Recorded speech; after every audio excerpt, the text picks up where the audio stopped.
faut bien garder en tête qu'à l'époque, au début des années 60, la Chine n'est pas vue comme une véritable puissance économique et militaire. Cependant, elle ne manque pas d'ambition, puisqu'elle veut se classer au même niveau que les États-Unis et dépasser l'URSS pour devenir la vraie représentante du communisme.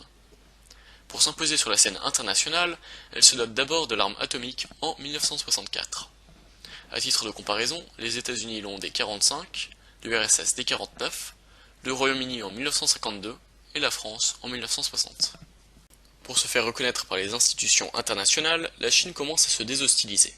En 1971, à la suite d'un accord passé avec les États-Unis, elle obtient finalement le siège chinois du Conseil de sécurité de l'ONU, alors détenu par Taïwan.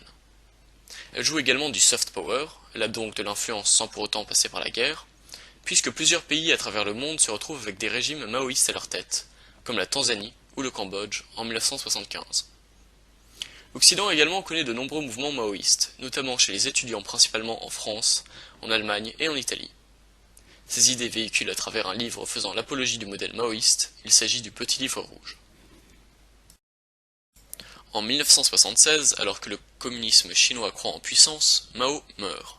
Son remplaçant est moins extrême et cherche à adopter une ligne politique plus modérée à partir de 1978. Il s'agit de Deng Xiaoping. Il crée des ZES, des zones économiques spéciales, comme à Shenzhen, pour s'ouvrir au commerce avec les autres pays, afin de développer l'économie du pays. Officieusement, le pays bascule lentement de modèle économique et délaisse lentement le communisme. Malgré cet événement, le régime reste une dictature communiste, dirigée par un parti unique, le Parti communiste chinois, ce qui est encore le cas de nos jours. Le 4 juin 1989, une manifestation animée par les étudiants demandant davantage de liberté, comme en Europe de l'Est, est durement réprimée. Il s'agit de celle de la place Tiananmen. La Chine a aujourd'hui suivi un chemin d'ouverture à l'international très important, puisqu'elle a intégré l'OMC en 2001 et le G20 en 2008.